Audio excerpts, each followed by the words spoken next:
Саламатсыңар, урматтуу окуучулар. Сабагыбызды баштайлык. Маанайыңар кандай? Бардыңар дептериңерди, калем саптарыңарды алып, адабиятты ачып, 3 залкар деген текстти ачкыла. Текст 12 бетте. Сабагыбызды баштайлык. Адабият сабагы.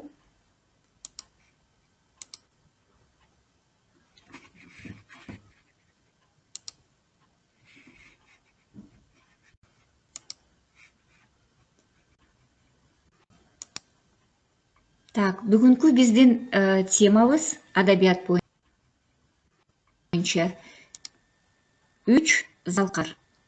На прошлом занятии мы с вами разговаривали о национальной литературе и об эпосе Манас. Ушул Манас эпосын айткан 3 залкар манасчылар жөнүндө бүгүн сабак өтөбүз. Биринчиден, силерди сабактын максаттары менен тааныштырып коюм керек. Я, как всегда, с целями урока. Биринчи максатыбыз бул билим берүүчүлүк максат. Бүгүн силер 3 залкар Сагынбай Орозбак уулу, Саякбай Карала уулу, Жусуп Мамай боюнча маалымат аласыңар. Экинчи максатыбыз бул өнүктүрүүчү максат, развивающая наша цель. Теманын үстүнөн иштөө менен кыялданыңар, ой жүгүртүүңөр, эске сактооңор өнүгөт. Элдик эпосторго болгон кызыгууңар калыптанат. Үчүнчү максатыбыз бул тарбиялык максат. Силерди патриоттуулукка, элдик эпосторду сактай билүүгө жана аларды турмушта пайдалана билүүгө, сыйлоого, эл аралык ынтымактуулукту сактоого тарбияланасыңар. Биринчи биздин китеп боюнча материалыбыз Сагынбай Орозбак уулу. Азыр ушул жерден айтып кетким келет. Сагынбай Орозбак уулу боюнча текстти окуп, суроолорго жооп берип, жаңы сөздөрдү дептериңерге жазып, менин электрондук почтама тапшырма катары жөнөтөсүңөр. Я хочу вам сказать, что по первому нашему манасче Сагынбай Орозбак уулу вы сделаете конспект, ответите на вопросы после текста, запишите новые слова, и это задание вы отправите мне по электронной почте. Электронную почту я дала всем вашим классным руководителям. Азыр биз 3 залкардын биздин мезгилде жашаган Саякбай Карала уулу жана Жусуп Мамай жөнүндө сөз кылабыз. Азыр биринчи видеону көргүлө Саякбай Каралаев жөнүндө, анан текст менен иштейбиз.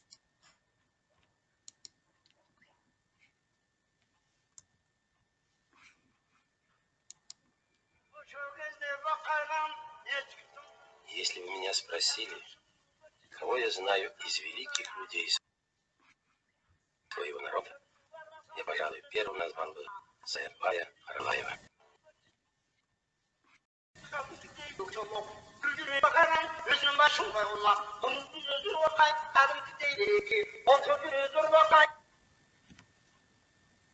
Жакшы. Саякбай Каралаев жөнүндөгү текстти ачып, ошол текст менен иштейлик. Текст 14 бетте, китептериңерди ачкыла, Саякбай Карала уулу деген текст. Улуу манасчы 20-кылымдын гомери Саякбай Карала уулу 1894 жылы Ысык көлдүн Ак өлөңүнүн Семиз бел деген жеринде туулган. Саякбайдын талантынын эртелеп ойгонушуна чоң энеси Дакиш түрткү болгон.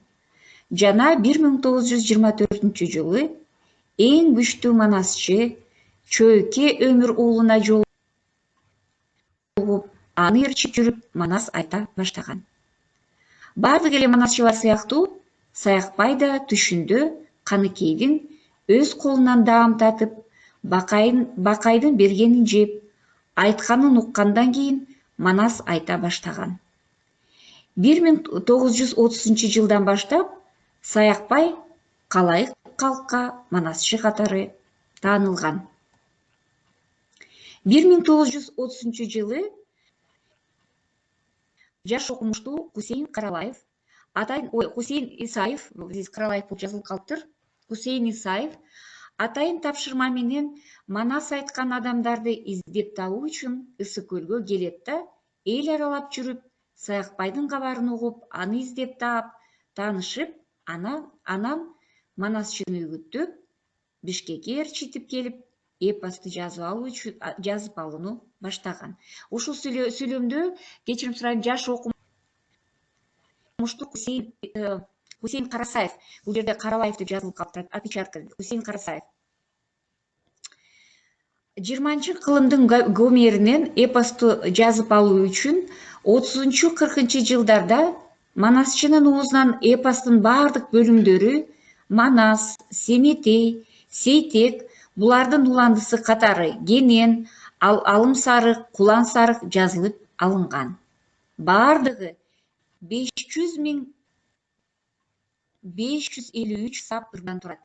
Саякбайдын жазылып алынган бул вариант эпостун эң толук жана идеялык көркөмдүк келбети шай келген вариант болуп эсептелинет. Ошентип Саякбай Каралаевдин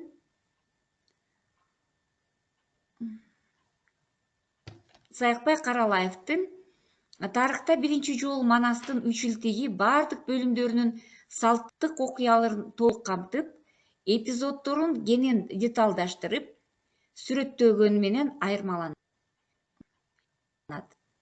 1952-жылы Саякбайдан Манас толугу менен экинчи жолу жазылып алынган. 1960-жылдары улуу манасчы улгайын тартып калганда радио, кино тасмаларына, пластинкаларына жаздыра баштайт.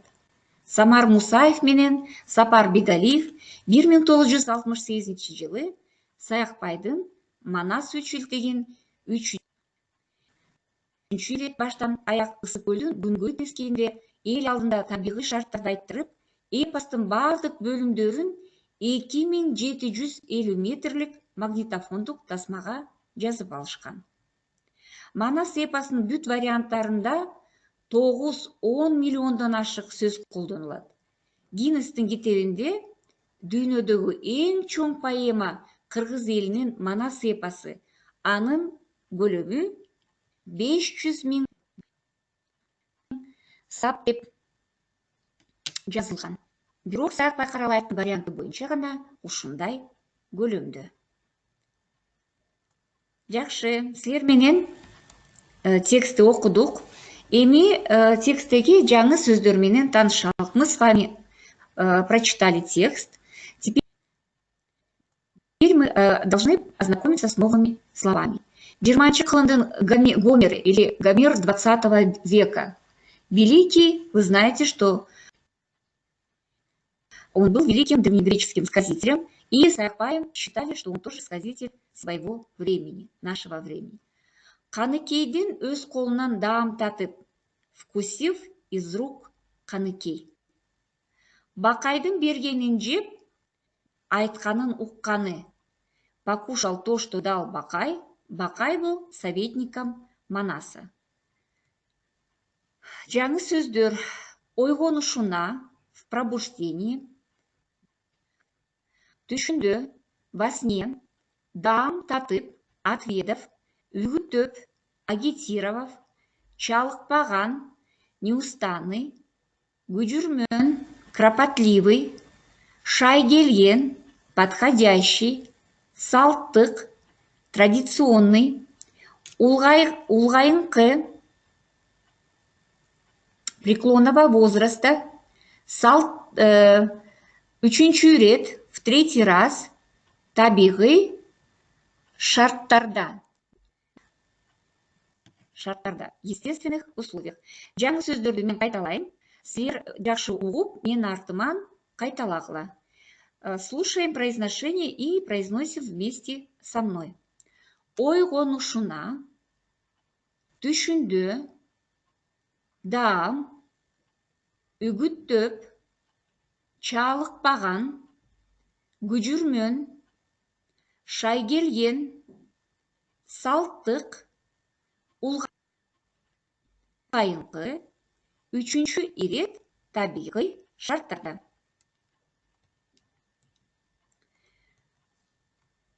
Эми ушул текст боюнча биздин суроолорубуз бар. Улуу манасчы Саякбай Каралаев кайсы жерде туулган? Улуу манасчы Саякбай Каралаев кайсы жерде туулган? Текстти карайбыз дагы. Кайсыл жерде туулган? Туура. Улуу манасчы Саякбай Каралаулу Ысы көлдүн Ак өлөңүнүн Семизбел деген жеринде туулган. Саякбай Каралаев родился на Иссыкуле в селе Семизбель. Жакшы. Кийинки суроо. Саякбай Каралаулу качан туулган? Саякбай Каралаулу качан туулган? Текст боюнча карагыла. Туура. Саякбай Каралаулу 1924 жылы туулган. Жакшы. Манасчы түшүндө кимдерди көргөн? Манасчы түшүндө кимдерди көргөн? Как и все манасчы, Саякбай Каралаулу тоже видел во сне кого? Мы с вами говорили. Правильно, увидел во сне Каныкей и Бакай. Бакай, да? Так. Бардык эле манасчылар сыяктуу Саякбай да түшүндө Каныкейдин өз колунан даам татып, Бакайдын бергенин жеп, айтканын уккандан кийин манас айта баштаган. Только когда он увидел во сне Бакая и Каныкей, из рук Каныкей он отведал, да, еду, и после слов Бакая начал рассказывать манас. Манасчы канчанчы жылы манас айта баштаган? Ага ким үйрөткөн? Манасчы канчанчы жылы манас айта баштаган? Ага ким үйрөткөн? С какого года манасчы или Саякбай Каралаулу начал рассказывать эпос Манас? И кто его научил? Ким үйрөткөн? Ага ким үйрөткөн? Текст боюнча. Так. Биринчилерден болуп чоң апасы Дакиш. Туура. Анан ким үйрөткөн? Чоюке өмүр уулуна жолугуп, аны ээрчип жүрүп, манас айта баштаган. 1924 жылы эң күчтүү манасчы Чоюке өмүр уулуна жолугуп, аны ээрчип жүрүп, манас айта баштаган. Саякбай Кусейин Карасаев канчанчы жылы манасчыдан эпосты жазып алууну баштаган? Вот мы с вами говорили, да? Молодой ученый Кусейин Карасаев встретился с манасчы и начал его записывать. Кусейин Карасаев канчанчы жылы манасчыдан эпосты жазып алууну баштаган? Туура. 1930 жылы жаш окумуштуу Кусейин Карасаев атайын тапшырма менен манас айткан адамдарды издеп таап, таанышып, Саякбайды үгүттөп, Бишкекке ээрчитип берип, эпосты жаза баштаган. Жакшы. Кийинки суроо. Саякбайдын манас үчилтигин кайсы изилдөөчүлөр жазып алышкан? Саякбайдын манас үчилтигин кайсы изилдөөчүлөр жазып баштаган? Трилогию Манас в каком году и кто начал, и кто записал, какие ученые? Манас жазып алууга Жумабаев, Рисов, Кындырбаева, Маленов, Тура, Таштемиров, Исмаилов деген окумуштуулар тарабынан аткарылган. Бир суроону калтырып коюп турбуз. Так. Жакшы. Саякбай Каралаевдин варианты боюнча эпос канча сап-ырдан турат? Саякбай Каралаевдин варианты боюнча эпос канча сап-ырдан турат? Тура. Манас эпосунун бүт варианттарында 9-10 миллиондон ашык сөз колдонулат. Так. Гиннестин китебинде Манас эпосу жөнүндө эмне деп жазылган? В книге Гиннесса что было написано про эпос Манас? Гиннестин китебинде дүйнөдөгү эң көлөмдүү поэма кыргыз элинин Манас эпосу деп жазылган. Анын көлөмү 500 000 сап. Представляете, 500 000 строк в эпосе Манас. Жакшы. Ушул суроолор боюнча жоопторуңорду дептериңерге жазып койгула. По этому тексту вот эти все ответы запишите в свои тетради. Кийинки биздин улуу залкар манасчыбыз Жусуп Мамай.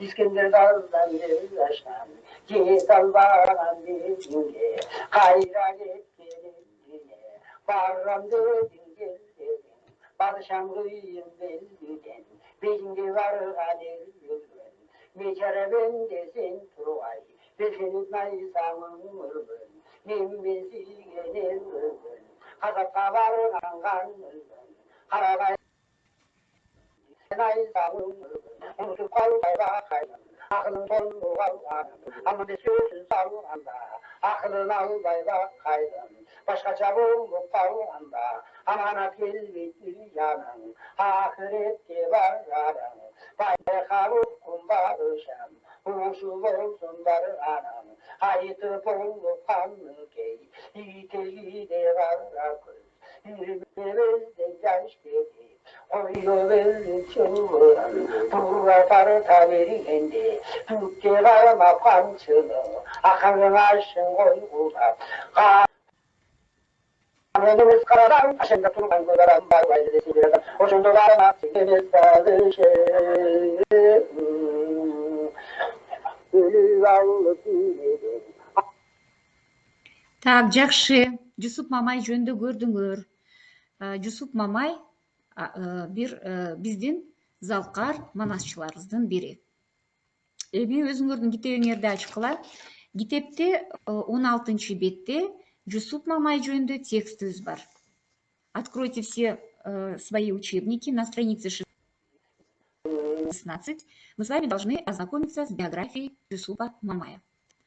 Жусуп Мамай Кытайдагы кызыл суулук кыргыздардан чоң манасчысы Жусуп Мамай 1918-жылы Акчий аймагында туулган. 7 жашында кат тааныган. Жусуп Мамайдын манасчы болушуна бала кезинде Балбайдын кол жазмаларын окугандыгы себеп болуптур. Балбай Жусуптун агасы билимдүү адам болгон экен. Ал Чойбек, Ырысменде, Шапак, Балык, Тыныбек жана башка манасчылардын манасын билген. Ырысменде чоң тамга менен жазылыш керек болчу, кичинекей тамга менен жазылып калыптыр. Айрымдарын кагазга түшүргөн. Балбай Ыбырайым деген манасчыдан 7 жылда Генени, Сейти, Асылбача, Бекбача, Сомбилек, Чигитей сыяктуу манастын тукумун 8 муунун жазып алууга үлгүрүптүр. Бирок кол жазмалар дайынсыз жоголуп кеткен. Балбай 46 жашында Кашкарга айдалып, түрмөдөн жок болгон. Жусуп Мамай манасты жазып алган. Бирок ал жазма Кытайдагы маданий төңкөрүштүн учурунда өрттөлүп кеткен. Ал эпоста кайрадан жазылып чыккан. 1970-жылдардын аягында маданий төңкөрүш токтоп коомдук официалдуу уюмдар, көркөм маданият бирикмелер Манасты кайрадан жиноону колго алат. Жусуп Мамай митингге чакырылып, эпостун урпагын тең бүт кайра башынан айтып жаздырып, бир жагынан өзү да жазып берип бүтүрөт. 1992 жылы Какшаалда Манас айтуу чогулушуна катышкан 40 манасчыдан эпостун далай материалдары кагаз бетине түшүрүлгөн. Бүгүнкү күндө Кытайда Жусуп Мамайдын вариантын кошпогондо 80ден ашуун манасчыдан жазылып алынган. Манастын миллион саптан ашыкыр казынасы архивде сакталып келет. Азыркы учурда атактуу Жусуп Мамай айткан урпак 3 томдон турган китеп түрүндө Кытай басмаларынан жарык көрүп, калайык калктын колуна тийди. Манас боюнча 5 томду, Асанбай Масили Семетей боюнча 3 томду, Мамбисан Эрги Сейтек боюнча 2 томду, Асанбай Матили Гененин боюнча 2 томду, Оргалчы Кыдырбай Асыл Бача Бек Бача боюнча 3 томду, Толкун Турду Сомбелек боюнча 1 томду, Толкун Турду Чигитей боюнча 1 томду Токтобуз Ак басмага даярдаган. Азыр биздин убактыбыз аз калды. Жаңы сөздөр менен таанышып, анан силерге тапшырма берем. Ушул текст боюнча суроолор бар. Ал суроолорго жоопторду жазасыңар.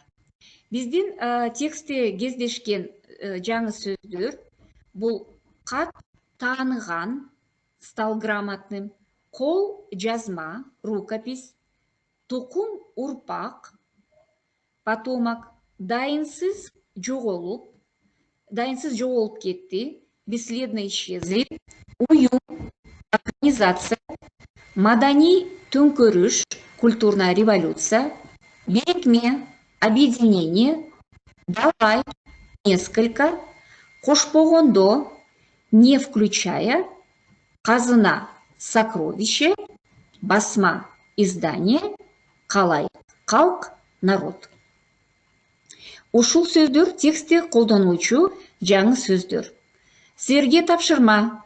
Текстти бир сыра окуп, текстти которуп, анан жаңы сөздөрдү жаттоо. Жаңы сөздөрдү дагы бир сыра кайталайлык. Я произношу, вы за мной произносите вслух.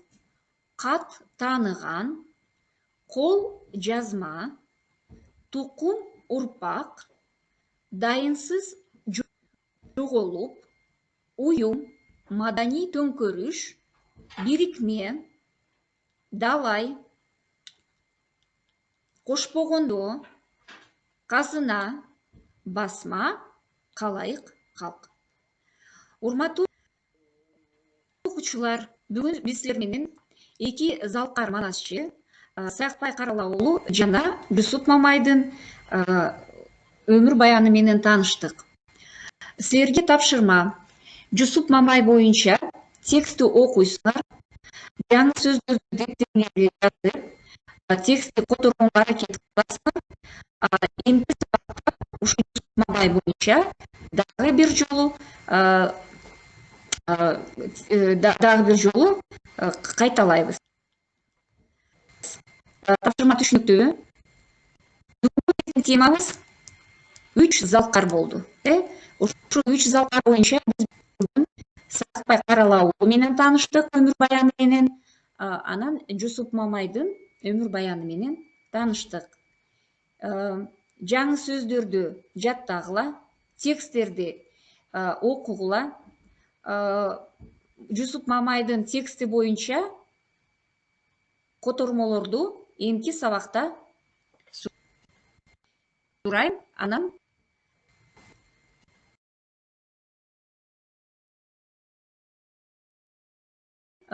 Жусуп Мамайдын өмүр баяны болсо, презентация менен кошо мен силерге электрондук почтаңарга жөнөтөм.